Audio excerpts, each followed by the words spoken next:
আল্লাহ আমার রব, এই রবি আমার সব। দামে দামে তন মনে তারি অনুভব। তোমার দুনিয়াতে আমি যেদিকে তাকাই, অথই নিয়ামতে ডুবে আছি সবাই।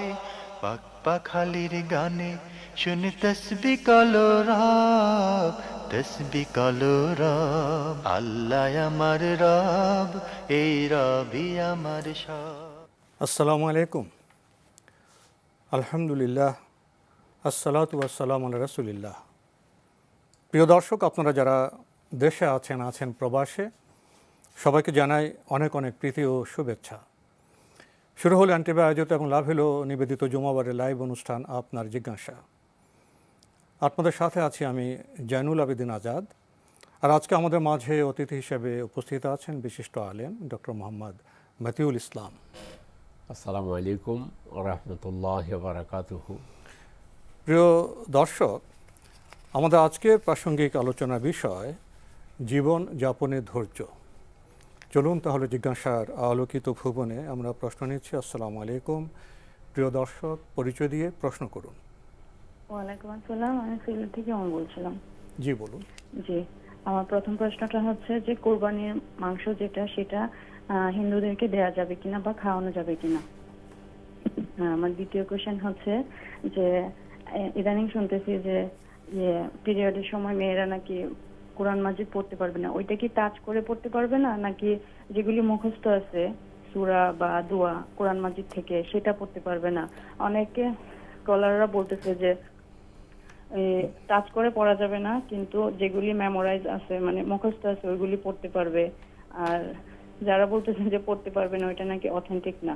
ধন্যবাদ তো আপনাকে। এই বিষয়টা একটু জানাবেন। আরেকটা ছিল, আমরা দুটি প্রশ্ন নিয়ে থাকি। আপনাকে ধন্যবাদ। আপনি খুবই জীবন ঘনিষ্ঠ দুটি প্রশ্ন করেছেন, খুবই প্রাসঙ্গিক প্রশ্ন। আমরা তো সমাজে বসবাস করি। আমাদের সমাজে হিন্দু, মুসলিম, বৌদ্ধ, খ্রিস্টান নানা ধর্ম মতের মানুষ বসবাস করেন। সবাইকে নিয়ে তো আমাদের সমাজ, আমাদের পরিবেশ। খুব প্রাসঙ্গিকভাবে আপনার মধ্যে প্রশ্ন জেগেছে, কোরবানির ঈদ যখন হয় তখন চারিদিকে একটি পরিবেশ সৃষ্টি হয়, কোরবানি হয়, সম্মিলন হয়, গোস্ত বন্টন হয়, দাওয়াত হয়, খাওয়া হয়। তাহলে প্রতিবেশী যারা ভিন্ন মতাবলম্বী আছেন, আপনি প্রসঙ্গত এখানে সনাতন ধর্মের ভাইদের কথা উল্লেখ করেছেন, হিন্দু ভাইদের কথা উল্লেখ করেছেন, তাদেরকে কোরবানি গোস্ত দেওয়া যাবে বা কোরবানির গোস্ত দিয়ে কি তাদেরকে আপ্যায়ন করা যাবে? বিসমিল্লাহির রহমানির রহিম। আলহামদুলিল্লাহ ওয়াসসালাতু ওয়াসসালামু আলা রাসূলিল্লাহ ওয়া বাদ। জি, আপনি যে কথা বলেছেন বা বোন যে প্রশ্ন করেছেন, কোরবানির গোশত থেকে অমুসলিমদেরকেও দেয়া জায়েজ আছে, খাওয়ানো জায়েজ আছে। যদি তারা খেতে চায় খায়, আলহামদুলিল্লাহ। এক কথায় তাদেরকে কোরবানির গোশত দেয়া বা তাদেরকে কোরবানির গোশত খাওয়ানো যেতে পারে। আমরা খুবই গুরুত্বপূর্ণ বিষয়ে অবগত হলাম। প্রিয় দর্শক, আপনি একটি খুবই জীবন ঘনিষ্ঠ প্রশ্ন করেছেন। পিরিয়ডের সময় আমাদের মা বোনেরা যারা কোরআন পড়তে চান তারা কি পারবেন?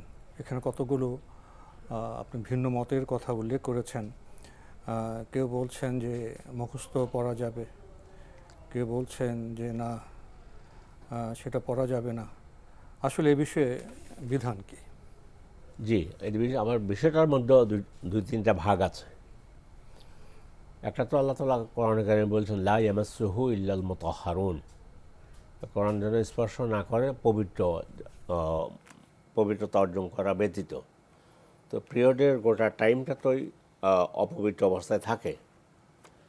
সেই হিসাবে আলেমদের মত হচ্ছে, এখানে যে মতের কথা বলছেন, মত দুটোই আছে। স্পর্শ করা যাবে না, সব আলেম একমত।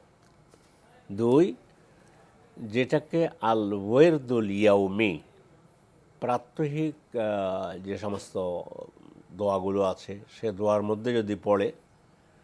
দুই নম্বর হলো, যদি শিক্ষয়িত্রী হন অথবা শিক্ষয়িত্রী হন, হাফেজা হন, শিক্ষা দেন, এই অবস্থায় বলছে কোরআন টাচ না করে ছাত্রছাত্রীদের থেকে কোরআন শুনতে পারবেন এবং তাদেরকে কোরআন যেটুকু যেখানে বলা দরকার বুঝিয়ে দেওয়া মানে দরকার। পাঠদানের ক্ষেত্রে হ্যাঁ, আর যদি ভুলে যাওয়ার সম্ভাবনা থাকে যে আমি ভুলে যাই কিনা, যদি না পড়ি আমি 5-6 দিন পড়া বাদ দিলাম, তাহলে ওইটুকুর জন্য কোরআন পড়া জায়েজ আছে।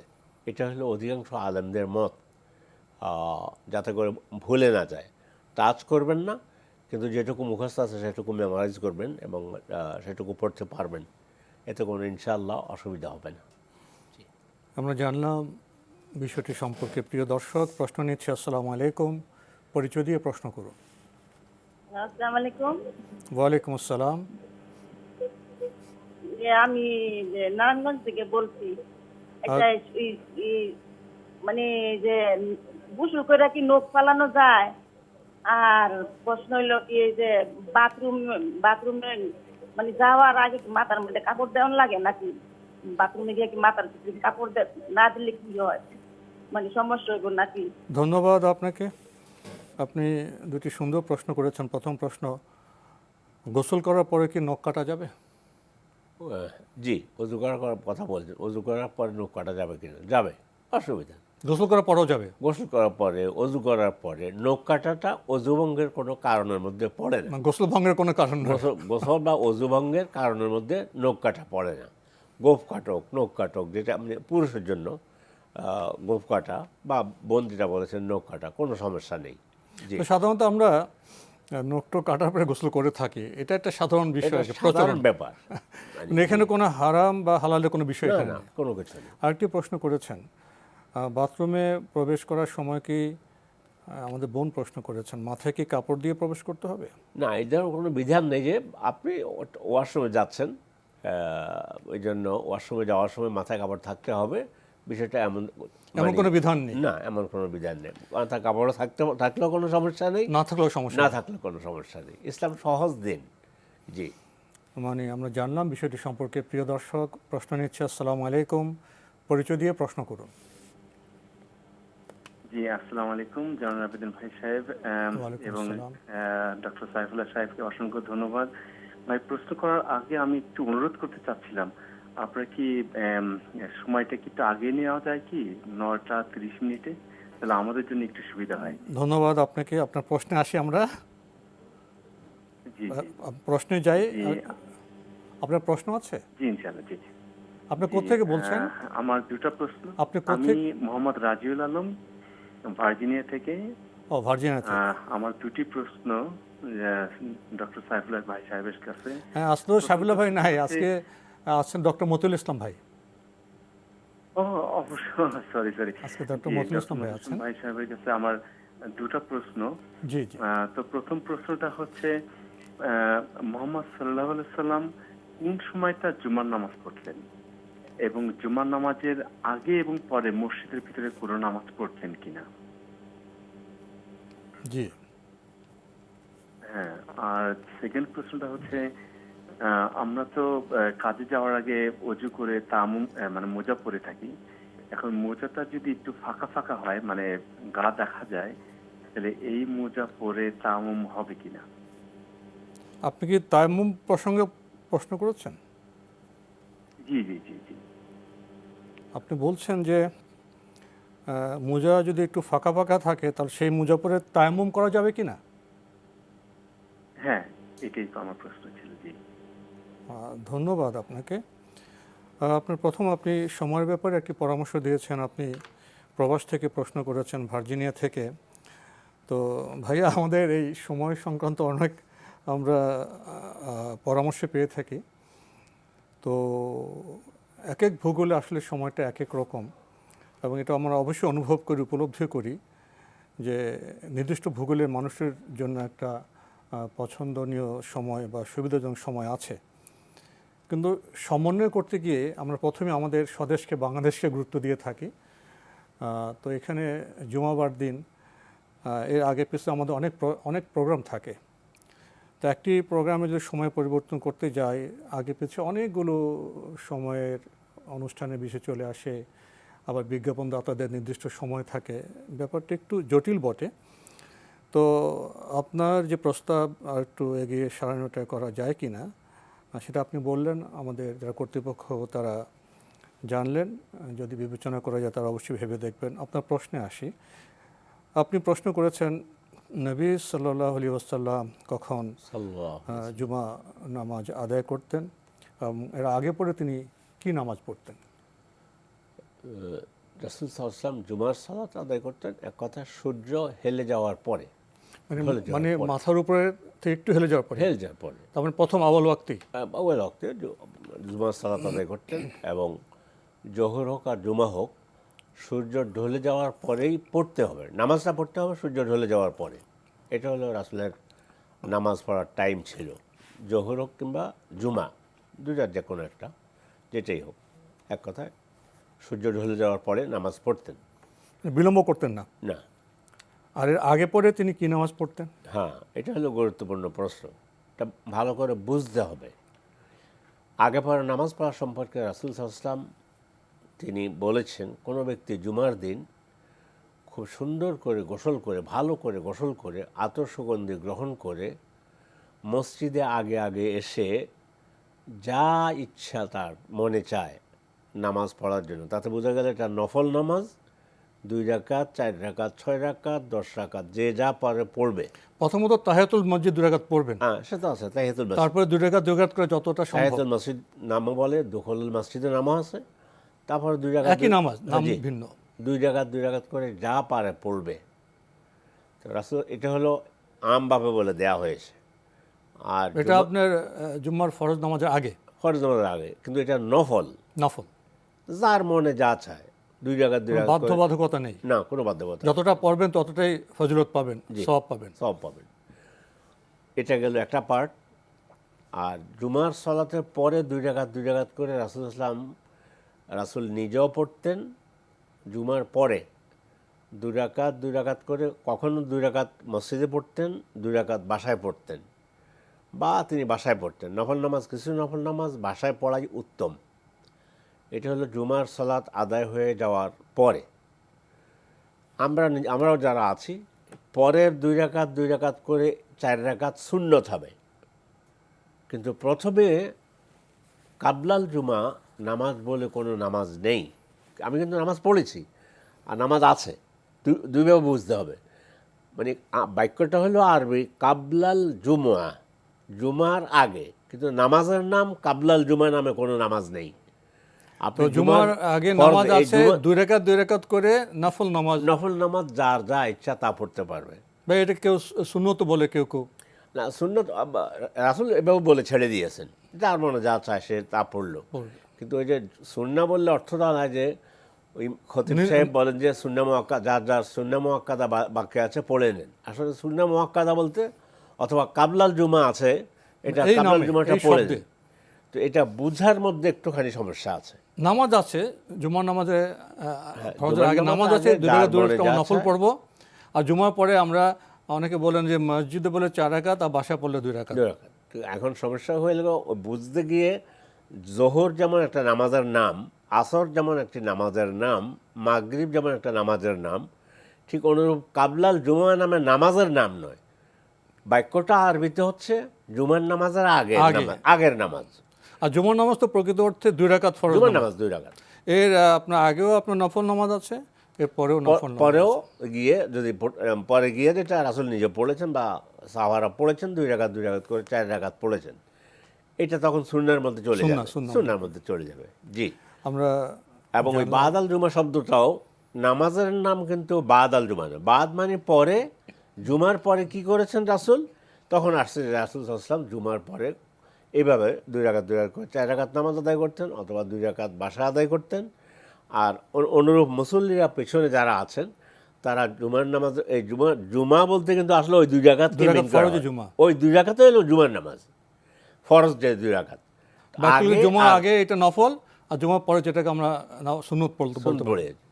তো আমরা জানলাম বিষয়গুলো সম্পর্কে। আমাদের ভার্জিনিয়ার এই ভাই আরেকটি প্রশ্ন করেছেন, উনি তায়াম্মুম প্রসঙ্গে, মুজা যদি পড়েন সেটা ফাঁকা থাকে তাহলে তায়াম্মুম হবে না? উনি, আপনি 2 বার রিপিটও করেছেন বোধ হয়, যে প্রশ্ন করেছিলাম, তায়াম্মুমের সাথে মুজার সম্পর্কটা কি? না, তায়াম্মুম তো হয়ে যাবে। কোনো ব্যক্তি পানি যখন এখানে কয়েকটা দিক আছে। সেটা হচ্ছে ফাইনলাম তাজিদু মা আন ফাতায়াম্মামু সাঈদান তয়্যিবা, পানি যদি না পাও তাহলে তোমরা পবিত্র মাটি দ্বারা তায়াম্মুম করো। তো তায়াম্মুমের জন্য তো আমার প্রয়োজন হলো 2 হাত, মানে একটু মাটি প্রয়োজন। মাটির মধ্যে পবিত্র মাটির মধ্যে হাত মারলাম, মুখ মুছে করলাম এবং হাত মুছে করে নিলাম, তায়াম্মুম হয়ে গেল। একবারে করলে হয়ে গেল। তায়াম্মুম হয়ে গেল। নিয়ত লাগবে একটা। হ্যাঁ, তা অবশ্যই নিয়ত তো লাগবেই, তায়াম্মুমের নিয়ত লাগবে। আর আরেকটা হলো নিয়তটা কি? মনে মনে যে আমি তায়াম্মুম করছি। হ্যাঁ, ওটা অর্থাৎ পানি নেই, পানির পরিবর্তে আমি এখন মানে তায়াম্মুম করতেছি। অন্তরে একটা যে ইচ্ছা পোষণ করা। ইচ্ছা পোষণ করে, এটাই হলো নিয়ম। তো এখন উনি বলছেন যে মোজা ফাঁকা ফাঁকা বা যেটা, যদি আরেকটা মাসালা হলো আমাদের ওই মাসালে গিয়েছেন বোধহয়। মোজার উপরে মাসে করার ব্যাপারে। যদি উনি বাসা থেকে অজু করে বের হন মোজা পরা অবস্থায়, তাহলে যদি আবার অজু ভেঙে যায়, অজু করতে হয়, সেক্ষেত্রে মোজা পরা অবস্থা থাকলে পা ধুতে হবে না। পা দিতে পারে, ওই মাসলা চলে আসে। মোজার উপরে মাসে করে নেবে। সেখানে মোজার অবস্থাটা কি হবে? ওই প্রসঙ্গে মোজা আসতে পারে। যদি ওইটা হয়, মোজা ফাঁকা ফাঁকা বলতে উনি বলছে শরীর দেখাও যায় বা একবার একটু বেশি ফাঁকা, মোজাটা একটু ছাড়া টাইপের, তাহলে আহলে ইলমদের মত হচ্ছে এই মোজার উপরে মাসে না করাই উত্তম। এমনি স্বাভাবিক যে মোজাটা, আমার পায়ে মোজা এখন আছে, আপনার পায়ে আছে কিনা আমি জানি না, সেই মোজার উপরে আমি একটু মশে করেছি। আমাদের যেটা স্বাভাবিক, সেটা কাপড়ের মোজা হতে পারে, স্বাভাবিক মোজা, স্বাভাবিক মোজা, ফাঁকা ফাঁকা নয়, যার মাধ্যমে পা দেখা যাবে না, পা দেখা যাবে না, সেরকম মোজা পরে করা অথবা যাবে। শব্দটা এভাবে বলছে যে হাত এভাবে নিয়ে আসলে মোজার উপর মাসে করার জন্য, ওই মোজার এত পাতলা যেটা ভেদ করে পায়ের মধ্যে পানি লেগে যায়, এমনটা যেন না হয়, এটা বলা হয় স্বাভাবিক মোজা আর কি। জি, স্বাভাবিক।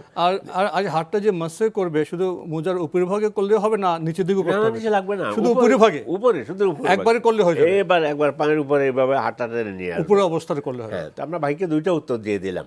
জি। যদি উনি তায়াম্মুমে বলে তাহলে তো কোনো সমস্যাই নেই, তাহলে তো মোজার প্রশ্ন আসে না, না। মোজার তো ওখানে কোনো প্রশ্ন নেই। আপনার তায়াম্মুম হলে মুখ মাসে করবেন, হাত মাসে করবেন। মোজার প্রশ্ন আসবে, অজু ভেঙে গেলে তা অজু করে আবার দ্বিতীয়বার, সেক্ষেত্রে পা না ধুয়ে মোজার উপরে মাসে করলে হয়ে যাবে। জি, ওটা হলো আপনি মোজা দুটা মাসে করা। প্রশ্নেরই জবাব দিয়ে দিলেন। আলহামদুলিল্লাহ। আশা করি আমাদের দর্শক বিন্দু আপনারা উপকৃত হবেন। আমরা প্রশ্ন নিচ্ছি। আসসালামু আলাইকুম প্রিয় দর্শক, পরিচয় দিয়ে প্রশ্ন করুন। লাইনে আছেন? হ্যাঁ, আছি। আপনার পরিচয় দিয়ে প্রশ্ন করুন। আসসালামু আলাইকুম। ওয়ালাইকুম আসসালাম। আমি মোহাম্মদ ফরিদউদ্দিন, নাটোর থেকে। জি ভাইয়া বলুন। আমার প্রশ্ন হচ্ছে যে বেতের নামাজ আদায়ের সঠিক নিয়মটা কি? দ্বিতীয় রাকাতে বৈঠক না একবারে তৃতীয় রাকাতে বৈঠক? ধন্যবাদ আপনাকে।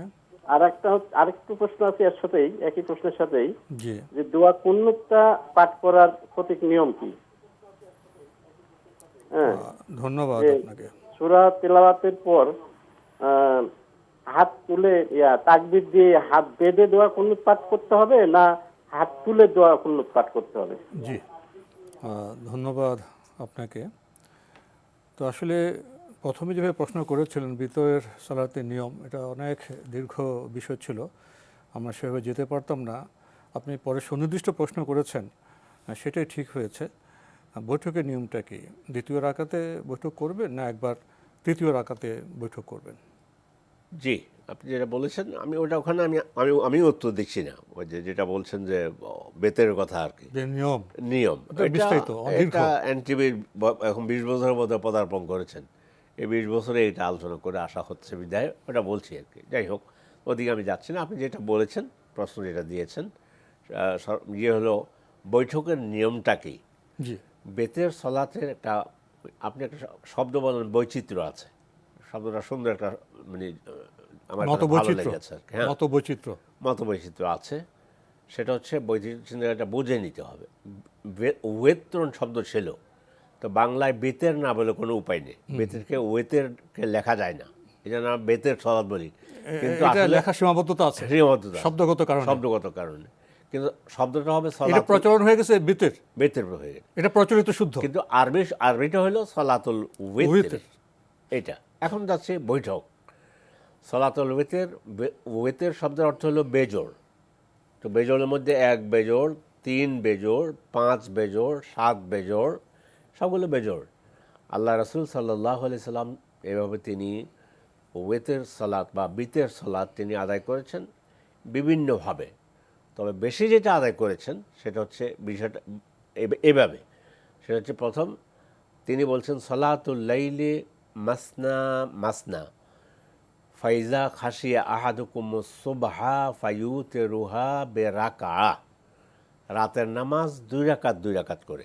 এখন 2 রাকাত 2 রাকাত করে কেউ যদি 6 পড়ে 8 পড়ে যেটাই পড়লো, বললো যে এরপর যখন কেউ যদি মনে করে যে হ্যাঁ ফজর উদিত হচ্ছে, ফজরের সময় হয়ে গিয়েছে আজানের, তাহলে 1 রাকাত দিয়ে যেন বাকি নামাজগুলোকে বেজোড় করে দেওয়া হয়, বিতর করা হয়। বিতর করা হয়। তো এখন কোনো ব্যক্তি 4 রাকাত পড়লো, পড়ার পরে এখন 1 রাকাত দিয়ে কীভাবে বেজোড় করবে? এই এখন বসার কথা এখন আসতেছে। সে বসার কথা হচ্ছে 2 রাকাত 2 রাকাত পড়লেন, আবার সালাম ফিরালেন, আর 2 রাকাত পড়লেন, সালাম ফিরালেন।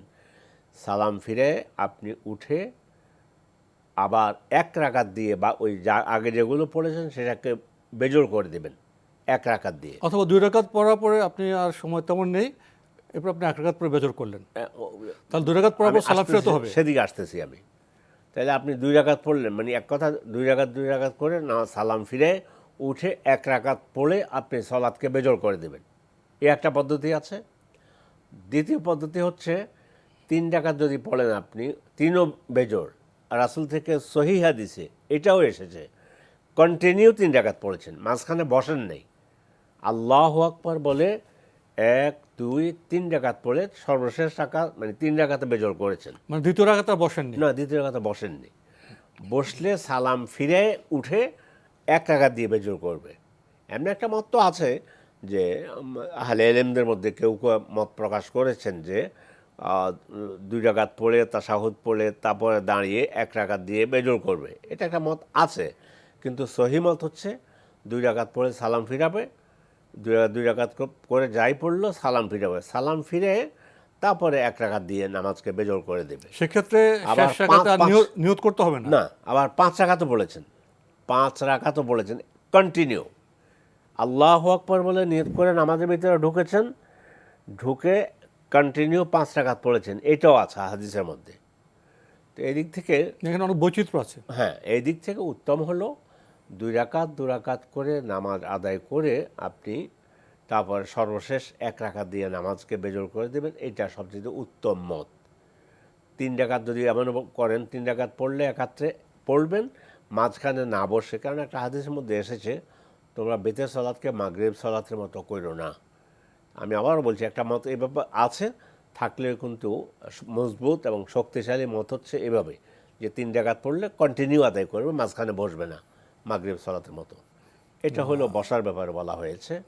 আর কুনুতের কথা বোধহয় একটা কথা আরেকটি আমরা হ্যাঁ কুনুত পাঠের নিয়মটা জানতে চেয়েছেন দর্শক। না, কুনুতের কথা মানে আমি যেটুকু বলছি হইতে পারে, কারণ আপনি লিখে রেখেছেন। কুনুতের ব্যাপার হলো উনি ওই কি বলছে কি হাত উঠে দোয়া করবে নাকি হাত এভাবে বেঁধে দোয়া করবে। আসলে মানে দোয়ার সময় হাত উঠানোই হলো এভাবে দোয়া করা মুস্তাহাব। আর আমরা যেহেতু অনারব, এই জন্য আমরা দেখা যায় যে যার যার মতো করে যে যদি ইমাম সাহেব কুনুত পড়েন, একটা মনে আমরা উল্টা তাকবীর বলে একটা কথা চালু আছে সমাজে। তাকবীর কোনো দিন উল্টা হইতে পারে না। তাকবীর উল্টো হবে কি জন্য? মানে পুনরায় তাকবীর বলা যেতে পারে। তো তাকবীর নয়, বরং যে আল্লাহ রাসূল থেকে যেটা এসেছে, তিনি সূরা ফাতিহা পাঠ করেছেন, অন্য সূরা মিলিয়েছেন, আল্লাহু আকবার বলে রুকুতে গিয়েছেন, তারপরে সামি আল্লাহু লিমান হামিদা বলে তারপরে আল্লাহুম্মা ইহদিনা ফিমান হাদাইত ওয়া আফিনা ফিমান আফাইত ওয়া তাওয়াল্লানা ফিমান তাওয়াল্লাইত, এভাবে কুনুতের দোয়াগুলো যেগুলো রাসূল থেকে আছে আর যেগুলো আপনি নিজে পারেন এগুলো পড়ে। মানে কুনুতে দোয়া বৈচিত্র্য আছে, একাধিক দোয়া আছে, একাধিক দোয়া আছে, পড়ে শেষ করে আপনি আল্লাহু আকবার বলে সিজদায় চলে যেতে পারেন। অথবা আরেকটা আছে, সূরা ফাতিহা পড়ছেন, সূরা ফাতিহার সাথে আরেকটা সূরা মিলিয়ে নিয়েছেন, তারপরে আপনি কুনুত পড়েছেন, কুনুত করে রুকুতে যাওয়ার আগে। তা এই অবস্থা হলে তাহলে কুনুত পড়ার পরে রুকু করতে হবে, সিজদা করতে হবে যথারীতি। আমাদের আজকের প্রাসঙ্গিক আলোচনার বিষয় জীবন যাপনে ধৈর্য। জীবন যাপন এর সাথে ধৈর্যের সম্পর্ক কী, এ বিষয়ে কিছু বলবেন? জি, গুরুত্বপূর্ণ বিষয়। আল্লাহ যেখানে শব্দ মানে এই ব্যাপারে ইয়া আইয়ুহাল্লাযীনা আমানু ইসবিরু ওয়া সাবিরু ওয়া রাবিতু, সূরা মায়েদার শেষ আয়াত। হে মুমিনগণ, ধৈর্য ধারণ করো, ধৈর্য প্রতিযোগিতায় অংশগ্রহণ করো, প্রতিযোগিতামূলক ধৈর্য ধারণ করো। দ্বীনের কাজ করতে গেলে, ইসলামের কাজ করতে গেলে ধৈর্যের প্রয়োজন আছে। কোরআনে কারিমে সূরা আসরের মধ্যে আল্লাহ তাআলা বলতেছেন, ওয়াতাওয়াসাউ বিল হাক্কি ওয়াতাওয়াসাউ বিস সবরি, একে অপরকে সত্য সম্পর্কে বলে, একে অন্যকে ধৈর্য ধারণ করার সম্পর্কে বলে।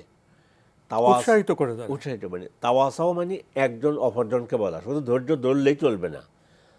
তো সূরা মায়েদা যেটা বলছে ইসবেরু, ধৈর্য ধারণ করো, অসবেরু, এবং ধৈর্য ধারণের মধ্যে তোমরা প্রতিযোগিতা করো, কে বেশি ধৈর্য ধারণ করতে পারো।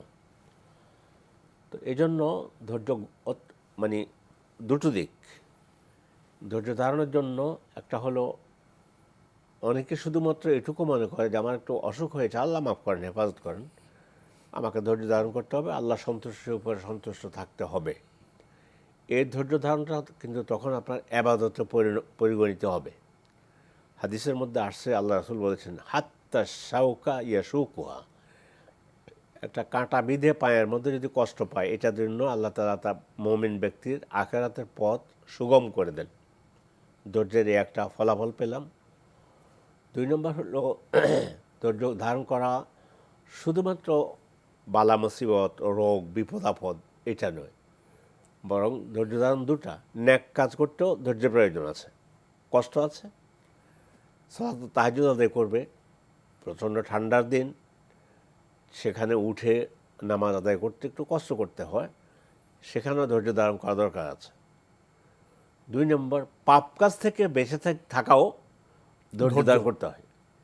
চারপাশে ভর্তি সকলেই, ওর মাঝখানে আমি নিজকে আমি পাপ কাজ থেকে বিরত রাখবো, খারাপ ছবি দেখব না, অন্যায় কাজ করব না, চারপাশে অন্যায় কাজ হচ্ছে, এই জন্য মন্দ কাজ থেকে বেঁচে থাকতেও ধৈর্য ধারণ করার প্রয়োজন রয়েছে। গালির বদলে গালি দেব না, না, এই জন্য বরং আমরা সুন্দর কথার মাধ্যমে অন্যকে মানুষের সাথে কথা বলার ব্যাপার, সেটা সুন্দর কথা ভাবে বলার জন্য বলা হয়েছে। তো ফলে যেমন হযরতে ইয়াকুব আলাইহিসসালাম, যখন ইউসুফ আলাইহিসসালামের আব্বা, তিনি যখন ইউসুফ আলাইহিসসালাম গেলেন, তখন তিনি সব শুনলেন, তারপর তিনি উত্তরে বললেন, ফাসবরুন জামিল, ছেলে তো হারিয়ে গেল, অথবা তোমাদের কথা অনুযায়ী বাঘে খেয়ে ফেলেছে, তো এখন আমার তো আমি কি করব? তিনি বলছেন ফাসবরুন জামিল, আমি উত্তম ধৈর্য ধারণ করলাম। ধৈর্য ধারণ একটা এই যে ইসুফ আলাইহিসসালামের কাহিনীতে মানব জীবনের জন্য বিভিন্ন রকমের উপদেশ আছে, উদাহরণ আছে, অনেক কিছু। এবং ইয়াকুব আলাইহিস সালাম তো সেই ধৈর্য ধারণের উত্তম একটা উদাহরণ, ধৈর্য ধারণ এবং তিনি আল্লাহর প্রতি তাওয়াক্কুল করে ধৈর্য ধারণ করেছেন। এবং দেখেন উনি শব্দটা যোগ করছেন কি, মানে কোরআন শব্দটা এসেছে কীভাবে, ফাসবরুন জামিল, আমি উত্তম ধৈর্য ধারণ করলাম, অর্থাৎ মানে আমি সন্তুষ্ট হয়ে গেলাম, ঠিক আছে, আল্লাহর পক্ষে যদি এটা হয়েই থাকে তাহলে আমি সন্তুষ্ট, এটা আমি সন্তুষ্ট হয়ে গেলাম। আল্লাহর সন্তুষ্টির অধীনে নিজের সন্তুষ্টিকে নিয়ে আসা, সমর্পণ করে দেয়। হ্যাঁ, সমর্পণ করা, ঠিক আছে, আল্লাহ তাআলা যখন এটাই চেয়েছেন।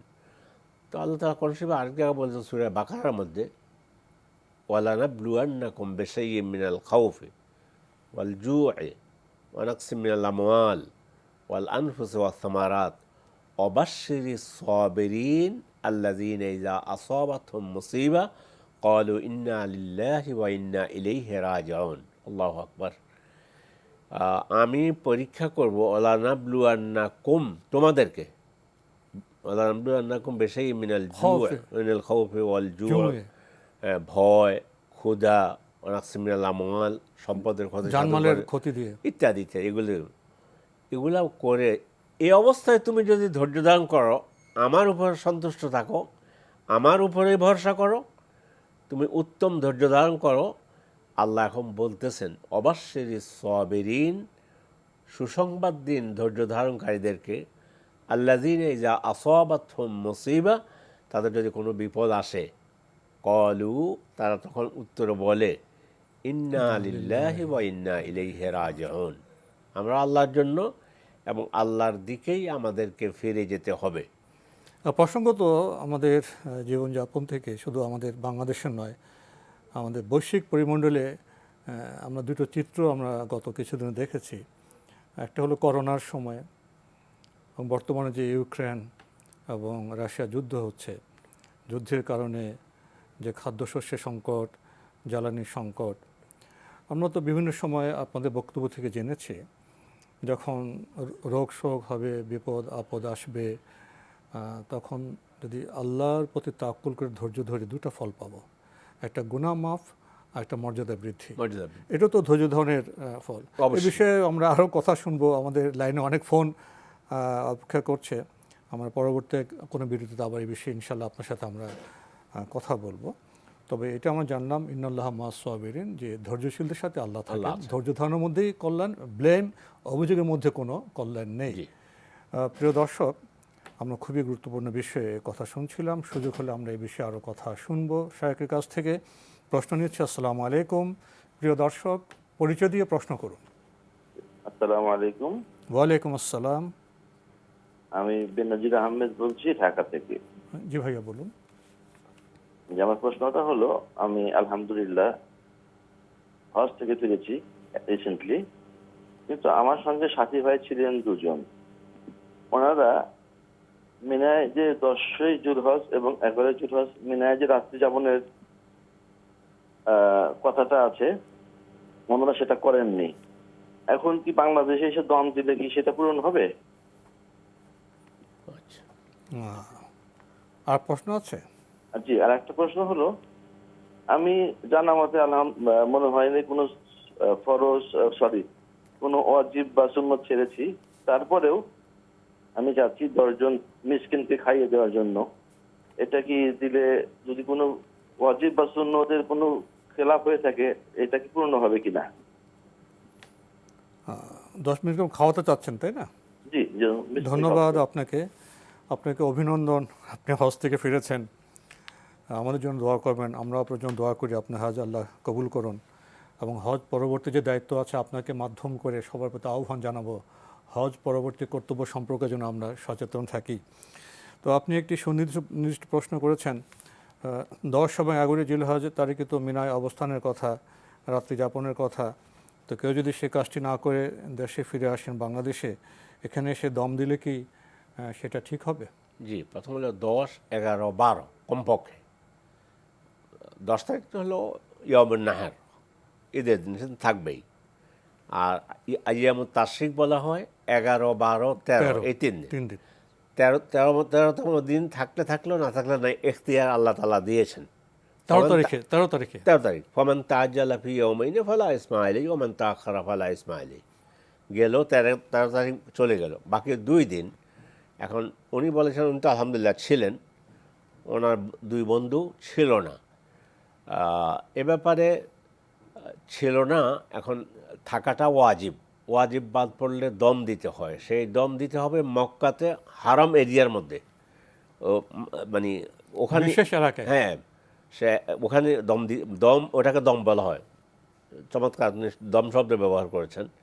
একটা হলো হাদি, যেটা কেরান এবং তামাত্তু হজ করার জন্য করা হয়, জবে করতে, এটা হাদি।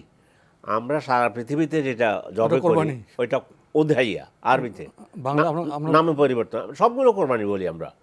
আর যেটা ওয়াজিব বাদ পড়ছে সেটা ওই মাক্কাতেই, হারাম নির্দিষ্ট এরিয়াতে, যেটা আর কি নির্দিষ্ট এরিয়াতে জমা করতে হবে, এবং সেখানে ফকির মিসকিনদের মধ্যে এটা বন্টন করতে হবে। এটা বাংলাদেশে নিজে খেতে পারবে না, ওটা পারবে না। দমেরটা ওয়াজিব বাদ পড়েছে, ওটা সম্পূর্ণটাই গরিব মিসকিনকে দিয়ে দিতে হবে, এবং সেটা হারাম এরিয়া জমা করতে হবে। সেটা বাংলাদেশে জমা করলে হবে না।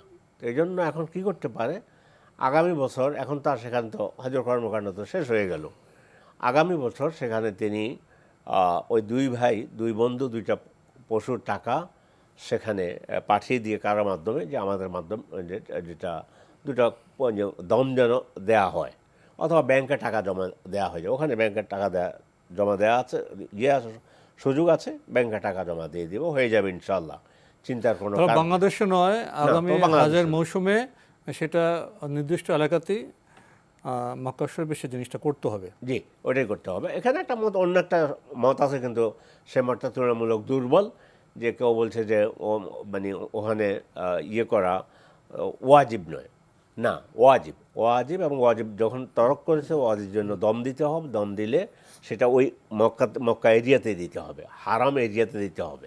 জি, আমরা জানলাম বিষয়টি সম্পর্কে। প্রিয় দর্শক, আরেকটি প্রশ্ন করেছেন, আমাদের এই ভাই তো হজে গিয়েছেন, কোনো ওয়াজিব বা সুন্নত ছুটে গিয়েছে কিনা এই ভাবনায় উনি যদি এখন বাংলাদেশে 10 জন মিসকিনকে খাওয়ান, তাতে কোনো ফায়দা পাবেন? না, বিষয়টা আসলে এমন না, নিজে নিজে ধরে না জানি কিছু দরকার নেই। আলহামদুলিল্লাহ, আপনি হজে গিয়েছেন, হজের কর্মকাণ্ড যেখানে যা করা দরকার, ওয়াজিব টোয়াজিব সব মানে আপনি সন্দেহ না করে আপনি নির্দিষ্টভাবে এগুলা জানেন। নিজে নিজে বসে বসে নিজের মনের মধ্যে এগুলা না, কোনো কিছু আছে ঠিক আছে, কিছু হয়ে গেল কি না, তাহলে এটা একদম ওয়াসওয়াসা। ওয়াসওয়াসা, এই ওয়াসওয়াসা ঠিক না। আলহামদুলিল্লাহ, আপনি আল্লাহর উপর ভরসা করে আমি হজ আদায় করে এসেছি।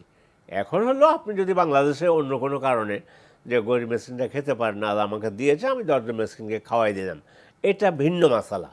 কিন্তু আমার হজে কিছু হলো কিনা, কিছু হলো কিনা, সন্দেহপ্রবণ হওয়া যাবে না, ওয়াসওয়াসা করা ঠিক নয়। আপনার শরীর ইয়ে থাকবে, আলহামদুলিল্লাহ, আল্লাহ রহমত, আমি ঠিক মতো হজ আদায় করে এসেছি, আল্লাহ আমার হজ কবুল করুন, আপনার এটাই থাকা উচিত। কিন্তু কিছু হলো কিনা এর জন্য আবার 10 জন মেসকিন, আবার অথবা 9 জন মেসকিন, এই ধরনের কোনো কিছু অশান্তিতে থাকতে হবে। হ্যাঁ, কিছু সময় আর কনফিডেন্স থাকতে হবে যে আমার হজ আলহামদুলিল্লাহ আমি ঠিক মতো আদায় করে এসেছি। সুনির্দিষ্ট ভুল করলে সুনির্দিষ্ট ব্যবস্থা নিতে হবে। আবার ব্যবস্থা সেখানে নিতে হবে। আর আরেকটা বিষয় হলো, বান্দা তো দুর্বল, বান্দা অজান্তে আমরা কত ভুল করি না। জি, অজান্তে ভুল করার তো সেটা আল্লাহ সহজভাবে দেখে, ওটা আল্লাহ মাফ করবেন, এটা আমরা জানি। আপনি দোয়াটা এভাবে করবেন, দোয়া করতে পারি আমরা, যে ভুল আল্লাহ হলে আমাদের ক্ষমা করে আমি দিন। তো হজ করে এসেছি, এখন যদি কোনো ভুল হয়ে যায় তা আমার তো জানার নেই, আল্লাহ আপনি আমাকে মাফ করে দেন। আর আপনি এমনিই অন্য কাজে আসছেন, সেখান থেকে মনে ভালো লাগলো, আল্লাহ টাকা পয়সা দিয়েছে, আমি 20 জন মেসকিনকে মানে গরিব দুঃখীদেরকে নিয়ে একটু একটা বসে খাওয়া দাওয়া করবো, এটা সম্পূর্ণ ভিন্ন মাসালা। আপনার মনে যাচ্ছে যে আমি গরিব এটাও মেসকিনদেরকে ভালো নিয়ে কাজ, এটাও সওয়াবের কাজ। ওইটা সওয়াবের কাজ, কিন্তু আপনার হজের সাথে এটাকে মিলাবেন না। যেন আমরা বসা না পড়ি, অযথা সন্দেহপ্রবণ না হই। প্রিয় দর্শক, এই বার্তা আমরা পেলাম শায়েখ থেকে। আমরা প্রশ্ন নিচ্ছি। আসসালামু আলাইকুম, পরিচয় দিয়ে প্রশ্ন করুন। আসসালামু আলাইকুম, আমি রবিউল আলম, নাটোর নাগপুর রঘুনাথপুর থেকে বলছি। জি ভাইয়া বলুন। আমার এই প্রশ্ন বিদেশ সালাত নিয়েই। আমি বুখারী শরীফ সামনে নিয়ে আসি, লেখা আছে সালাতে বেজর রাকাতে সিজদা থেকে উঠে বসার পর দাঁড়ানো, বেজর রাকাতে 2 রাকাত পড়ে বসে দাঁড়ানো। মোহাম্মদ ইবনে সাব্বার রহমাতুল্লাহ আলাইহি, মালিক ইবনে ওয়াইরিস লাইসি রাদিয়াল্লাহু তাআলা আনহু থেকে বর্ণিত যে তিনি রাসূল সাল্লাল্লাহু আলাইহি সাল্লামকে সালাত আদায় করতে দেখেছেন, তিনি তার সালাতের বেজর রাকাতে সিজদা থেকে উঠে না বসে দাঁড়াতেন না, না বসে উঠতেন না। একটা। আর 2 নাম্বার হচ্ছে হুজুর, যে নামাজ তো যারা প্রশ্ন করি আমরা, তারা তো নামাজ পড়াই না, পড়াই সব ইমাম সাহেবেরা। ইমাম সাহেবকে যখন আমরা আপনাদের সহি জিনিসটা জানাতে চাই, তখন বলে যে ওনারা ভালো করে দেখেন না। আমার তো মনে হয় এখান থেকে আপনারা ভালো সহি উত্তর দেন, কিন্তু এই আমরা যারা প্রশ্ন করি তারা তো ইমামতি করি না। এই ইমামদের যখন বলতে যাই, একটু বোঝাতে চাই সহি বই নিয়ে, যে আমি আপনাদের প্রশ্ন শুনি এবং বুখারী এবং কোরআন পড়ি, মোটামুটি তাফসীরও দেখি আর কি। সমস্যা পড়ে যায় আমরা মুসল্লিগুলো, এই মুসল্লিগুলোর কি অবস্থা। এই যে ভিতরের নামাজ আপনি দেখালেন, এখনই পড়ে শোনালেন, কিভাবে পড়তে হবে নিয়মটাও দেখাই দিলেন। এই জিনিসটাই যদি আমরা তাই ইমামদের বলি বা কিছু সচেতন লোকদের বলি, তখন কোটি কোটি ইমামরাই তো আমাদের বিভ্রান্ত করে। যেমন গেল রমজান মাসেতে জামাতে ভিতরের নামাজ গেল, ওই তাকবীর ভাইয়া আপনার প্রশ্নটা আমরা পেয়েছি, আপনার প্রশ্নটি পেয়েছি। আপনার কি আর কোনো প্রশ্ন আছে? না, আর কোনো প্রশ্ন নাই। ধন্যবাদ আপনাকে। আমরা উপলব্ধি করেছি আপনি বিষয়টি নিয়ে বেশ চিন্তাভাবনা করছেন। আপনি প্রশ্ন করার সময় আপনার হাতে আপনি বুখারী শরীফ রেখেছেন। আসলে আপনি যদি আর একটু ধৈর্য ধরে এই বিষয়গুলো সম্পর্কে জানতে চান, দেখবেন কিছু কিছু বিষয়ে যেখানে ইজতিহাদের বিষয় আছে, যুগ যুগ ধরে এখানে মত পার্থক্য বলি বা মত বৈচিত্র্য বলি সেগুলো আছে, এবং এই মত বৈচিত্র্য নিয়েই তো মুসলিম উম্মাহ ঐক্যবদ্ধ থাকবে। আপনি হয়তো লক্ষ্য করেছেন, যদি আপনি হজে যান সেখানে দেখবেন বিভিন্ন মাযহাব, শুধু 4 মাযহাব না, এর বাইরেও অনেক মাযহাবের লোকজন আছে, সবাই তার মতো করে সালাত আদায় করছেন, সে কেউ কাউকে প্রশ্ন করছেন না, সেখানে ঐক্যে বা ভ্রাতৃত্বে কোনো ফাটল ধরছেন না। তো এখানে আমাদের দায়িত্ব কী হতে পারে? জানাজানির মাধ্যমে সংশোধন, জানাজানির মাধ্যমে সেই বিষয়টা গ্রহণ করা। জি জি। তো আপনি তো যদি সমাজ পর্যবেক্ষক হন, আমাদের সমাজ চিত্রটা কেমন? আমরা তো আসলে লেখাপড়া পিছিয়ে আছি, সে ধর্মীয় জ্ঞান বলুন, বিজ্ঞান, পরিবেশের জ্ঞান বলুন, আমরা পিছিয়ে আছি। মাশাআল্লাহ আমরা প্রতি বছর অগ্রসর হচ্ছি। এখন আমরা বিভিন্ন মাধ্যমে যারা শায়েখদের পাচ্ছি, আগে তো আমাদের এখানে 8-10 ক্লাস পড়তেন আমাদের আলেমরা, এখন তো বিদেশে যাচ্ছেন, মাস্টার ডিগ্রি নিচ্ছেন, ধর্মশাস্ত্রে পিএইচডি করছেন, গবেষণা করছেন। তো এখানে তো জ্ঞানগতভাবে পার্থক্য আছে। তো আমরা দিনে দিনে কালে কালে সংশোধনের চেষ্টা করব এবং আমরা জ্ঞান সমৃদ্ধ হব। তো এখানে যদি আমরা একটু ধৈর্য ধরি এবং কেউ ভুল করছেন তাকে সাথে আমরা মানসিক দূরত্ব সৃষ্টি না করে আরও আপন হই, এবং সেখানে কোনো ইগো না এসে, জয় পরাজয় বিষয় না এসে আমরা জ্ঞানের আলোটা সামনে রাখি। আলো রাখলে তো অন্ধকার দূর হবেই। তো আমার ভাই যে প্রশ্ন করলেন বুখারী শরীফ নিয়ে, এবং ইমাম সাহেব, এবং শেষে গিয়ে একটি কথা বললেন ইমাম সাহেবের সাথে মুসল্লির দ্বন্দ্ব। ইমাম সাহেব, সম্মানিত ইমাম সাহেব হয়তো কম জানেন, কম পড়েছেন, একটি বিষয়ে একটি মত জেনেছেন, বাকিগুলো জানেননি, বা হাদিসের একটি হাদিস পড়েছেন আর 9টি হাদিস পড়েননি, আর যিনি পড়েছেন, এটা গ্যাপ তো হবেই। তো সেক্ষেত্রে এটাকে আমরা ইমাম এবং মুসল্লির দ্বন্দ্ব হিসেবে দেখব, না ইমাম এবং মুসল্লির মধ্যে কমিউনিকেশনের একটা পজিটিভ বিষয় দেখব? কি করবো আমরা? সর্বপ্রথম ধন্যবাদ জানাই আমার ভাইকে।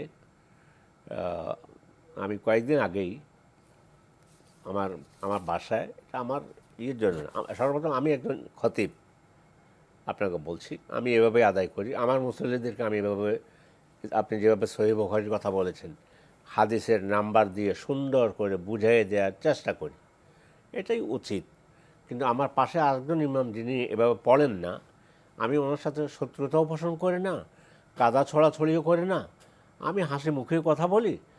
আল্লাহ রাসূল সাল্লাল্লাহু আলাইহি ওয়াসাল্লাম বলেছেন যে সল্লু কামা রাআইতুমুনি উসাল্লি, আমি যেভাবে নামাজ পড়ি ওভাবে তোমরা নামাজ আদায় করো।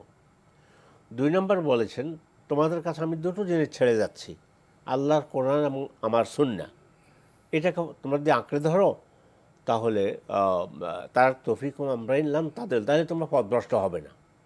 হ্যাঁ, ইমামদের কাছে বলছেন ফাসালু আহলা যিকরি ইন কুনতুম লা তা'লামুন, আহলে যিকর যারা, মানে আহলে ইলম যারা, জ্ঞানী যারা, তাদেরকে জিজ্ঞাসা করো কোনো কিছু না জানলে। তো সেই হিসাবে মত পার্থক্য আছে, আমি ছোট্ট করে বলেছি, কিন্তু ওটা আমি বিস্তারিত আলোচনার দিকে যাইনি। যেটা সহি কথা সেটাই আমি বলেছি। তো বলে আমি আপনাকে এখন বলবো, প্রথম আপনাকে ধন্যবাদ। আপনার মতো মুসল্লি আমাদের প্রয়োজন। আপনি যে বলছেন আমি এখন বুখারী আমার সামনে, আমি বুখারী থেকে আবার পড়ে শোনালেন, হাদিসটা সুন্দর করে শোনালেন। তো সেই হিসেবে আমি বলবো যে ইমাম সাহেবের সাথে কাদা ছড়াছড়ি না, সুন্দর করে বলতে পারেন যে হুজুর বুখারী সাহেবের 1 নম্বর হাদিসের মধ্যে আছে এভাবে, তো বিতের এইভাবে আল্লাহ রাসূল আদায় করতেন। আপনার দায়িত্ব আপনি পালন করেছেন, আলহামদুলিল্লাহ। কিন্তু আমরা সমাজে বিশৃঙ্খলা সৃষ্টি করব না, এবং একটা কারণে, একটা মাসালার কারণে ইমামকে আমরা শত্রু ভাববো না, আমরা কাদা ছড়াছড়ি করব না যে না এই ইমামের পিছনে আমি একটি ভুল থাকতে পারে, 9টি তো শুদ্ধ থাকতে পারে। ওইটাই তো বলতেছি। তো এই জন্য প্রথম আবারও আপনাকে ধন্যবাদ জানাই। এভাবেই আমাদের, আপনি বলেছেনও, আমরা লেখাপড়া দিয়ে কিন্তু আলহামদুলিল্লাহ অগ্রসর হচ্ছি। আমরা, হ্যাঁ, আমরা না জানার কারণে এগুলো আমাদের হয়ে থাকে সমাজের মধ্যে। আল্লাহ আপনাকে ভালো রাখুন এবং এভাবেই দিন জানার চেষ্টা করুন। আসলে কিন্তু ইমাম আবু হানিফা রাহিমাহুল্লাহ, ওনার কথাটাই যদি আমরা ধরি, তিনি নিজে বলে গিয়েছেন যদি আমার কথার সাথে সহিহ হাদিসের কোনো কন্ট্রাডিক্টরি হয় তাহলে আমারটাকে বাদ দিয়ে তোমরা যেটা সহিহ সেটাই গ্রহণ করো। সব ইমামরা এই কথাই বলেছে, সব ইমামরা আমার কথার সাথে যদি বিপক্ষে যদি হাদিস পাওয়া যায়, ওইটাই আমার বক্তব্য, ওইটাই আমার মাযহাব। তাহলে কোনো ইমামের কথা মানতে তো আমাদের অসুবিধা নেই, যখন তারা বলে গেছেন যে আমার কথার বিপরীতে কোনো হাদিস পাওয়া গেলে ওইটা তোমরা মান্য করো, তাহলে তো কোনো বিরোধ থাকছে না এখানে। এই জন্য আমি বলবো আপনি যেটা করতে পারেন, আপনি এটা বলবেন না যে দেখেন বুখারী শরীফ নিয়ে আসছি, এখন ইগো না আসে, জয় পরাজয়ের বিষয় যেন না আসে। ডিসেমিনেট করা মানে বরং এটা একসময়- পৌঁছে দেওয়া, একসময় ইমাম সাহেবকে চা মানে নিয়ে চা খেতে পারেন। সম্মান করতে হবে। হ্যাঁ, যে ওস্তাদ আপনি তো বলছেন এভাবে, বুখারী শরীফে কিন্তু হাদিসে এভাবে দেখেছি। তো আমার মনে হয় আর অন্যান্য স্কলাররাও এটা বলেন। তো যাই হোক, আমি এভাবে বুঝছি। তো এখন আপনি তো এভাবে বলেছেন, মানে সুন্দরের মধ্যে যতটুকু সুন্দর দিয়ে বোঝানো আমরা যায়। খুবই গুরুত্বপূর্ণ বিষয়ে আমরা প্রশ্ন পেয়েছি। এই বিষয়ে ঘন্টার পর ঘন্টা আলোচনা করার প্রয়োজন ছিল, সে সুযোগ আমাদের নেই। তবে একটি কথা বলবো প্রিয় দর্শক, দিনের প্রচার তো সর্বোত্তমভাবে করেছেন আমাদের প্রিয় নবী হযরত মুহাম্মদ মুস্তাফা সাল্লাল্লাহু আলাইহি ওয়াসাল্লাম। নবীরা দিনের প্রচার করতে গিয়ে কি বাধার সম্মুখীন হননি? তখন আল্লাহ কি বলেছেন? তোমার দায়িত্ব শুধু পৌঁছে দেওয়া। আমরা সত্যটা পৌঁছে দেব। আমাদের ইমাম হোক, সাধারণ মানুষ হোক, তার গ্রহণ করলে আলহামদুলিল্লাহ, আর দোয়া করব যাতে সত্যটা গ্রহণ করতে পারে। গ্রহণ না করলে আমরা বিতর্কে জড়াবো না, আমরা শত্রুতা পোষণ করব না, কারণ এটা দায়ীর কাজ নয়। আমরা জানলাম বিষয়টি সম্পর্কে। প্রিয় দর্শক, প্রশ্ন নিচ্ছি। আসসালামু আলাইকুম, পরিচয় দিয়ে প্রশ্ন করুন। আমি ছেলেটার থেকে নূরজাহান বলছি। জি। যে আমার প্রশ্ন হচ্ছে, আমি তো সাধারণত মৃত মানুষের জন্যই দান সৎকার করি। হ্যাঁ, আমার নিজের জন্য আমি কিছুই করি না, তা মৃত মানুষের জন্য করি। তা আমার নিজের জন্য কি আমাকে করতে হবে, নাকি আমি মৃত মানুষের জন্য করলে সেই সবটাও আমি পাবো? ধন্যবাদ। আর কোনো প্রশ্ন আপনার আছে? জি জি, আমার আরেকটা প্রশ্ন আছে যে আমি তো একবার হজ করেছি, ওমরা করার ইচ্ছা আছে, সেজন্য ইসলামী ব্যাংকে কিছু টাকা রেখেছি। আর আমি বাসায় প্লাস্টিক ব্যাংকে একটা টাকা ফেলি সেই নিয়তে। তা আমার কথা হচ্ছে, আমি তো জাকাত দিই, তা বছরে আমার ওই প্লাস্টিকের ব্যাংকটা ভেঙে ওটা গুনে গুনে ওখান থেকে আমাকে জাকাত দিতে হবে, নাকি এটা কি করে কি করব আমি? ধন্যবাদ আপনাকে। আপনি খুবই গুরুত্বপূর্ণ দুটি প্রশ্ন করেছেন, ধন্যবাদ আপনাকে। প্রথম প্রশ্ন, যারা ওনার মৃত স্বজন আপনজন তাদের জন্য দান সাদকা উনি করে থাকেন, নিজের জন্য উনি কোনো দান সাদকা করেন না। তো যে অপরের জন্য, স্বজনদের জন্য দান সৎকার করছেন, তার কোনো ফল কি তিনি পাবেন? স্বজনদের জন্য যারা করছেন পাবেন, কিন্তু আপনি নিজের জন্য করবেন না কি জন্য? দান সৎকার তো এটা নয় যে মৃতদের জন্য দান সৎকার করতে হয়। আপনার নিজের জন্য তো নিজকেই তো আগে অগ্রাধিকার দিবেন। আল্লাহ তাআলা কোরআন শরীফে তো বলেছেনও, ওয়ানফিকু ফি সাবিলিল্লাহ ওয়ালা তুলকু বিআইদিকুম ইলা তাহলুকা, আল্লাহর পথে ব্যয় করো এবং নিজেদেরকে ধ্বংসের দিকে ঠেলে দিও না। সদাকা নিজের জন্য, নিজের জীবিত ভাই বন্ধু যারা আছে তাদের জন্য, আব্বা আম্মার জন্য যারা জীবিত আছে তাদের জন্য করা যাবে, মৃত ব্যক্তির জন্য করা যাবে। এই ভুল যেন আপনার আর কখনো না থাকে। আপনার মনে চাইল যে আপনার একটু যে আমার আল্লাহ আমাকে দিয়েছে, আমি ২,০০০ টাকা একজন এই বন্যার্থদের জন্য দান করলাম, আল্লাহ আমাকে সওয়াব দান করেন, এটা আপনার পক্ষ থেকে করেছেন। তো আপনার জন্য করবেন না কি জন্য? দান সদকা হয়তো আপনার ধারণা এতদিন ছিল যে দান সদকা করতে হয় মৃতদের জন্য, না, জীবিত ছেলে মেয়ে আব্বা আম্মা প্রতিবেশী সবার জন্য দান সদকা করবেন এবং নিজেকে তো প্রথমেই রাখবেন। সেই হিসাবে আপনি তো সংশোধন করে বললেন যে প্রথমে উনি নিজের জন্য দান সৎকার করবেন। উনি যে সুনির্দিষ্ট প্রশ্নটি করলেন, মানে নিজের জন্য করলেন, যদি অপরের জন্য দান সৎকার করেন তার কোনো ফল উনি পাবেন না? অবশ্যই সেটাও পাবেন, সেটাও পাবেন, তার তো পাবেনই অবশ্যই। তার অর্থ নিজের জন্য করতে হবে, অন্যের জন্য করতে হবে। অন্যের জন্য করতে হবে। জি। আরেকটি উনি প্রশ্ন করেছেন, উনি একবার হজ করেছেন, আবার ওমরা করতে চাচ্ছেন, সে নিহত উনি ব্যাংকে কিছু টাকা জমান এবং বাসায় উনি প্লাস্টিক না কিসের নিজস্ব যে পার্সোনাল ব্যাংক, সেখানে উনি কিছু টাকা জমান। তো এই জমানো টাকার উপর কি জাকাত দিতে হবে? হ্যাঁ, আপনি এখন আপনার টাকার উপরে 1 বছর পার হয়ে গিয়েছে, যদিও আপনি ব্যাংকে ওই ঘরের মধ্যে যেটা রেখেছেন সেটা আজকে 10 টাকা, কালকে 100 টাকা, আরেকদিন 500 টাকা রাখলেন, রাখতে রাখতে কত হইলো, সর্বশেষ আপনার ব্যাংকে যেদিন ব্যাংকের টাকার 1 বছর পুরো হয়ে গেল, সেদিন আপনার এই ব্যাংক ঘরে যেটা ব্যাংক একসাথে যোগ করতে হবে, একসাথে যোগ করতে হবে। এটা ভেঙে তখন আপনি হিসাব করে জাকাত দিতে হবে। আমার সব মিলে কত হলো, ওই টাকার উপর আপনাকে জাকাত আদায় করতে হবে, যদি নেশাব পরিমাণ হয়। নেশাব পরিমাণ। আমরা আরও কিছু বিষয়ে জানার চেষ্টা করব, জীবনযাপনের ধৈর্য এই প্রসঙ্গে।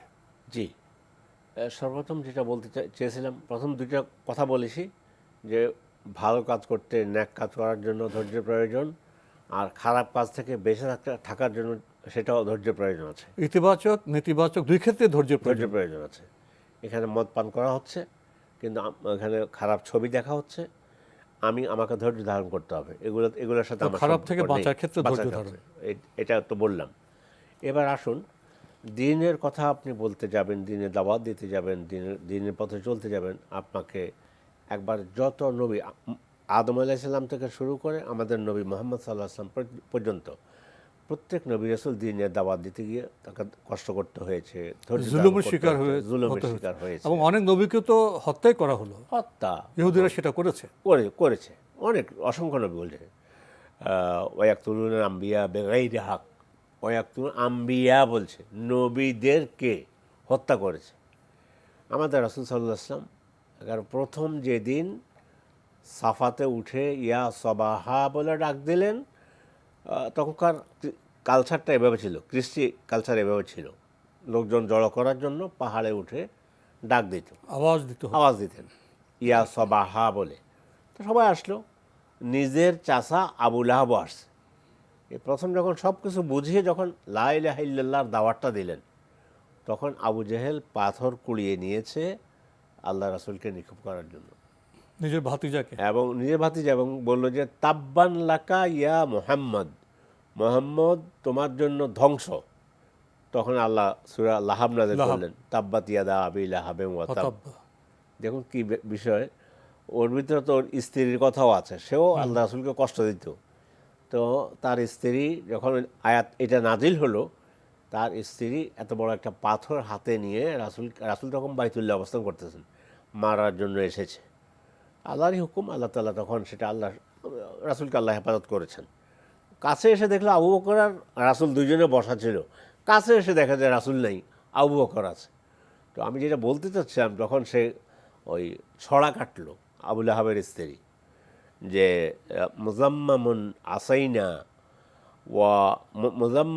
আসাইনা ওয়াদিনাহু কালাইনা, এভাবে সে ছড়া কাটলো, খুব আল্লাহ রাসূলকে ভর্ৎসনা করলো, কষ্ট দিল, এবং বলল যে আজকে যদি তাকে পাইতাম পাথর মেরে শেষ করে দিতাম। সুমাইয়া পরিবার যখন ইয়াসেরকে যখন কষ্ট দেওয়া হচ্ছে, সুমাইয়া রাদিয়াল্লাহু তাআলা শাহাদাত বরণ করলেন, তারা যখন বললেন রাসূলের কাছে এসে, রাসূল বললেন সবরান ইয়া আলা ইয়াসের ফাইন্না মাউইদাকুমুল জান্নাহ। ইয়াসের, ধৈর্য ধারণ করো, কি করব, তোমাদের স্থান হচ্ছে জান্নাতে, এর সুফল জান্নাতে লাভ করবে। অতএব ধৈর্যের সুফল কিন্তু এটা, ধৈর্য ধারণ করলাম, কষ্ট করলাম। নবী রাসূলদের সম্পর্ক তো স্পষ্ট কথা বলেছেন, এবং কোরআন হাদিস থেকে আমরা উপলব্ধি করি। এখন ছোট করে যদি আসি, আমার ব্যক্তি জীবনের ধৈর্যটা কি শুধু আমার পারলৌকিক সফলতা দিবে, না ইহলৌকিক কোনো সফলতা আসবে? আমার গৃহ জীবনে, দাম্পত্য জীবনে, সমাজ জীবনে, এমনকি বৈশ্বিক পরিমণ্ডলে ধৈর্য কতটা প্রাসঙ্গিক? প্রাসঙ্গিক বলতে কি, আপনি ঘরের মধ্যে নিজের পরিবারের কথা ধরুন, যদি শুধু ধৈর্যের এইটুকু আমল আমরা শুরু করতে পারি, এক কথা আল্লাহ রাসূলের জিন্দেগীর যে কোনো একটা কথাকে আমরা যে মানদণ্ড ধরে চলতে থাকি, আমরা সুন্দর হয়ে যাব। পারিবারিক জীবন ধরেন, স্বামী স্ত্রীর মধ্যে কলহ হতে পারে, কিন্তু তখন একজন যদি ধৈর্য ধারণ করে, স্ত্রী এখন ধৈর্য ধারণ করলো, যে স্বামী হয়তো রাগের মাথায় কিছু বলতেছে, আমি ধৈর্য ধারণ করলাম, সেখানে পরিবারের জন্য শান্তি নেমে আসবে। স্বামী স্ত্রী পরস্পর যদি কেউ কাউকে মন্দ শব্দ উচ্চারণ করেন, খারাপ আচরণ করেন, সেক্ষেত্রে যদি এর জবাবটা ভালো কথায় ভালো আচরণ দেওয়া হয়, এটা তো উত্তম ধৈর্যের প্রতীক হবে। প্রতীক তো হবেই, আর সেখানে বিপর্যয় থেকে বেঁচে যাবে। এই যে কথার সামান্য কিছু হয়েছে, সামান্য কিছু হলো দুজনের মধ্যে, হঠাৎ করে স্বামী রেগে গিয়ে, ধৈর্য নেই, রেগে গিয়ে তোমাকে তালাক দিলাম, 1 তালাক, 2 তালাক, 3 তালাক, আসমানে যত তারকা আছে অত পরিমাণ তালাক। কিন্তু এর পরিণতি কি হবে? পরিণতি হয়ে গেল, পরিবারটা বিচ্ছিন্ন হয়ে গেল। এরপরে একদিনের এক মুহূর্তের যে ধৈর্যচ্যুতি, সেটা জীবনকে বিধ্বস্ত করলো, পরিবারকে বিধ্বস্ত করলো, সন্তানদের বিপর্যয়ের মুখে ঠেলে দিল। আর ওই সময় যদি স্বামী হোক অথবা স্ত্রী হোক, দুজন একদম ধৈর্য পরিচয় দিল, আচ্ছা আমি এখন কথা না বলি, পরে এক সময় হয়তো একটু চা খেতে খেতে, খোঁজ গল্প করতে করতে, এক সময় যে ওই দিন যে আসলে কথা তুমি এভাবে বলছো, আসলে আমি এভাবে বুঝাতে চাই নাই, আর সেদিন আমার মানে কিন্তু বেশ কষ্ট লেগেছে, হয়ে গেল। বিনম্র কথায় আপনার কঠিন পাথরকে গলিয়ে দেয়। অকুলু লিন্নাসি হুসনা, এটা আমাদের ঘরে লেখা থাকা দরকার। মানুষের সাথে কথা বলতে গিয়ে উত্তম পন্থায় কথা বলো, ভালোভাবে কথা বলো। এ বিষয়ে বোধহয় কথা শেষ হবে না, সময় শেষ হয়ে যাচ্ছে, আমরা আবার প্রশ্নে যাই। জি, প্রিয় দর্শক, আমরা খুবই গুরুত্বপূর্ণ বিষয়ে কথা শুনছিলাম, জীবনযাপনে ধৈর্য। প্রশ্ন নিচ্ছি। আসসালামু আলাইকুম, পরিচয় দিয়ে প্রশ্ন করুন। হ্যাঁ, আমি পাবনা থেকে জাহিদ বলছিলাম। জি, আমার প্রশ্নটা হলো, এই যে আমরা ইসলামের দৃষ্টিতে স্টক বিজনেস তো হারাম, খাদ্য সংক্রান্ত যে কোনো পণ্য, জি, সেই ক্ষেত্রে কি হারাম? ইসলামে আমরা যে খাদ্যগুলো খাই এগুলো তো স্টক করা, স্টক করে stock। আমি স্টক করলাম যে আমি 6 মাসের জন্য একটা আছে, আমি ধান কিনলাম, সেটা 6 মাসের জন্য স্টক করলাম। জি, এটা তো আমি ইতিপূর্বে শুনছি এটা হারাম। জি, এখন আমার প্রশ্নটা হলো যে আমি যদি আলু, যেটা পচনশীল দ্রব্য, এই আলুটাকে কোল্ড স্টোরেজে মানে সংরক্ষণ করি এবং সিজনে সংরক্ষণ করি, 6 মাস পরে যদি আমি বিক্রি করি, এটা কি আমার জন্য হালাল হবে না হারাম হবে ইসলামের দৃষ্টিতে? প্রশ্নের উত্তরটা পাচ্ছিলাম। জি। আর কোনো প্রশ্ন আছে? না না, আমার কোনো প্রশ্ন আপনি নাই, মানে আমি খুবই- আলুর স্টক জি, করতে জি, চাচ্ছি। আপনি খুবই গুরুত্বপূর্ণ প্রশ্ন করেছেন। একটা হলো স্টক করা, আরেকটা হলো দ্রব্যমূল্য কৃত্রিম সংকট সৃষ্টি, অধিক মুনাফার জন্য খাদ্য মজুত করে রাখা। ওনার প্রশ্নটি সুনির্দিষ্ট, উনি একটু ভূমিকা দিয়েছেন জি, জি, আমি নিজের বলছি। থেকে। স্টক করা খাদ্য মানে উনি হারাম বলছেন, এবং তারপর বলছেন যে পচনশীল খাদ্য আলু, জি, আলু তো পচে যাবে, তো উনি যদি সেটা কোল্ড স্টোরে রাখেন এবং 6 মাস পরে যদি সেটা বিক্রি করেন, ওটাও কি হারাম হবে? না, প্রথমটা দিয়ে শুরু করি, যে শেষের যেটা আপনি যেটা বলেন, ওনার মূল প্রশ্নের আগে জবাব দিচ্ছি। এটা হারাম হবে না, যেহেতু পচনশীল জিনিস আপনি বাইরে রেখে দিলেন, ওটা তো এটা তো পচে যাবে, এটা তো জাতির কোনো কাজে লাগবে না। এই জন্য এইটা ওই গুদাম জাতের ভিতরে ওখানে পড়বে না। এমনি হলো নিত্য প্রয়োজনীয় দ্রব্য, যেমন তেলের দাম, তেল যদি 1 বছরও মানে রাখে, এটা তো পৌঁছবে না, পচার জিনিস নয়। এই ধরনের নিত্য প্রয়োজনীয় জিনিস ধরে রেখে গুদামজাত করে দিয়ে নিজের পকেট ভারী করার জন্য, জনগণকে কষ্ট দেওয়ার জন্য যদি রাখে, সংকট সৃষ্টি করে, সেটা হারাম। আল্লাহ রাসূল বলেছেন, মানে এখানে লক্ষ্য বা নিয়তটা মেয়ে। আল মুহতাকিরু মালউনুন। আল্লাহ রাসূল বলেছেন, যে ব্যক্তি এভাবে নিত্য প্রয়োজনীয় খাদ্যদ্রব্য গুদামজাত করে রাখে, সেটা সে অভিশপ্ত হবে। আর খাদ্যের মধ্যে আছে আল জালেবু মারজুকুন। জালেব হলো যে খাদ্যশস্য আমদানি করে বাজার সচল রাখে, আল্লাহ তাকে রিজেক দান করবেন। এত সুন্দর কথা বলা হয়েছে। তো এই জন্য আপনি যেটা বলেছেন সেটা হলো গুদামজাত, এই যেমন ধান, চাল, এই ধরনের যেগুলো আমি ধরে রাখলে জনগণের ক্ষতি হবে, সেটা হলে যেগুলো পচনশীল নয়, ওই ধরনেরগুলো আমরা গুদামজাত করে রাখা ঠিক নয়, মানুষ কষ্ট পাবে। তেলের কথাই ধরি, এবার মানুষ কত কষ্ট পেয়েছে। এই ধরনের অন্যান্য দ্রব্য যেগুলো আছে, ডাল, তেল, চাল ইত্যাদি, এগুলো সিন্ডিকেট আছে, ওরা ধরে রেখে তারপরে একটা সময়ে তাদের কোটিপতি হওয়ার জন্য বাজার তখন এটা হারাম। কিন্তু ওনার ওই কথাটা আবারও আমি রিপিট করে দিচ্ছি, যেহেতু আলুটা হলো এটা পচনশীল জিনিস, সেটা গুদামে না রাখলে তো আপনার পচে যাবে, নষ্ট হয়ে যাবে। সেই জন্য এটাকে যদি আপনি রাখেন, এবং বাজার তো সচল মানে এটা আছেই, সেই হিসেবে বাজারে পাওয়াও যাচ্ছে, সেই হিসেবে এটা হারামের মধ্যে ইনশাল্লাহ পড়বে না। জি। আর স্টকের সাথে তো অনেকটা বিষয় জড়িত। কোন উদ্দেশ্যে আপনি স্টক করছেন? এটা কি বাজারে কৃত্রিম সংকট সৃষ্টি করে দাম বাড়াবার জন্য?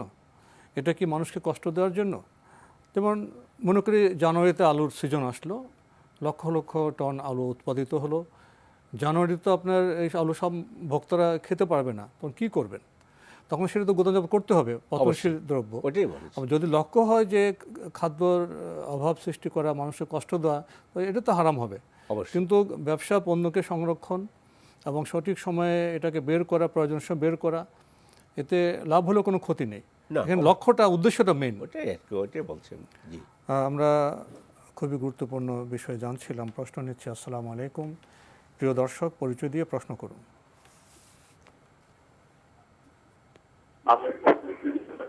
জি, কে বলছেন? ওয়ালাইকুম আসসালাম। হুজুর, আমার নাম মোহাম্মদ সুমন। জি, আমি বিজিবি হেডকোয়ার্টার পিলখানা থেকে বলছি। জি, বলুন।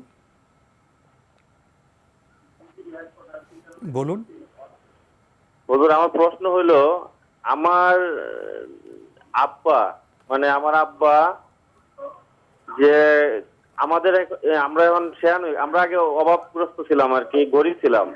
জি আমার আব্বা আমরা 3 ভাই 1 বোন, কারো আকিকার দেয় নাই।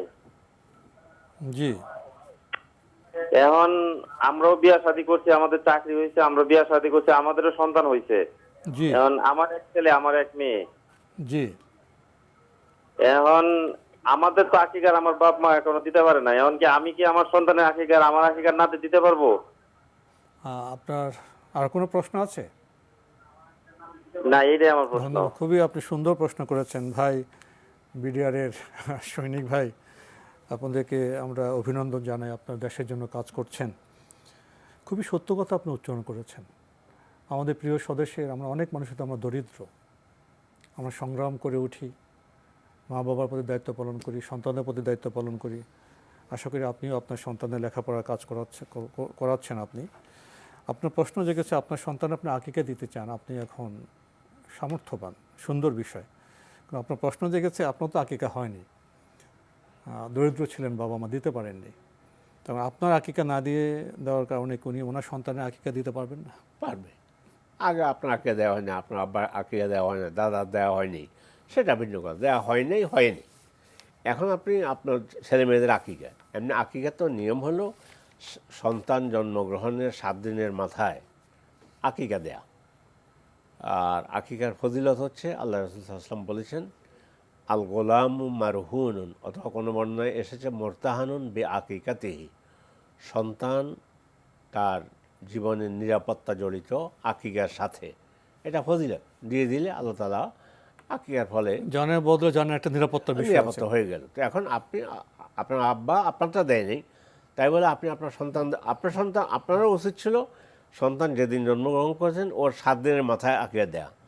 এখন আপনি বলেছেন আমার ছেলে মেয়েদের, তাতে বুঝে গেছে ছেলে মেয়েদেরও এতদিন দেন নাই। এখন যদি আপনি দিয়ে দিতে চান, এমনি নিয়ম হলো 7 দিনের মাথায়, 7 দিনের মাথায় না পারলে 14 দিনের মাথায় আকিকা করে দেবে। ছেলে হলে 2টো বকরি জবা করে দেবে, খাওয়াটা কোরবানির গোশতের মতোই ওইভাবেই হবে। সবাই খেতে পারবে, আব্বা আম্মা খেতে পারবে। আচ্ছা, আমাদের সময় বিশ্বাস দিকে আমরা আর একটা হলো যে মানে খেতে পারবে সবাই। আর এখন যদি মনে করেন যে না আগে দাও, আমাদেরও ভুল হয়ে গেছে, এখন ছেলে মেয়ে কোনোটার বয়স 10 বছর, কোনো 5, কোনোটা 1 বছর হয়ে গেছে, তারপর যদি দিয়ে দিতে চান আলহামদুলিল্লাহ দেওয়ার সুযোগ আছে, দিতে পারবেন। সময়ের কারণে আমরা আজকে অগ্রসর হতে পারছি না, এখানেই শেষ করতে হচ্ছে। আপনাকে অনেক ধন্যবাদ। আপনাকে। প্রিয় দর্শক, আমরা দেখছিলাম অ্যান্টিবায়োজিত এবং লাভ হেলো নিবেদিত অনুষ্ঠান। আপনার জিজ্ঞাসা আমাদের অনুষ্ঠান আপনারা রবি সোম মঙ্গল বুধ 4 দিন বিকেল 5:30টায় দেখতে পাবেন। 5:30টায় সম্প্রচার হয়ে থাকে। ওইসব অনুষ্ঠানে আপনাদের মনে থাকা প্রশ্ন চিঠির মাধ্যমে, ইমেলের মাধ্যমে পাঠাতে পারেন। আমাদের ঠিকানা পরিচালক আপনার জিজ্ঞাসা, এনটিভি বিএসসি ভবন 7ম তলা, 102 কাজী নজরুল ইসলাম এভিনিউ, কারওয়ান বাজার, ঢাকা 1215। ইমেল অ্যাড্রেস আপনার জিজ্ঞাসা @ntbbd.com। এছাড়া এনটিভি অনলাইনেও আপনারা আমাদের অনুষ্ঠান দেখতে পারবেন। ভিজিট করুন www.ntbbd.com। ইউটিউবে এবং ভেরিফাইড ফেসবুক পেজেও আপনারা আমাদের অনুষ্ঠান দেখতে পারবেন। সবশেষে রয়েছে গ্রন্থ পরিচিতি। আমাদের আজকের গ্রন্থের নাম ধন সম্পদ সম্পর্কে ইসলামের দিক ও নির্দেশনা। এই গ্রন্থটি লিখেছেন ডক্টর মোহাম্মদ মতিউল ইসলাম বিন আলী আহমদ।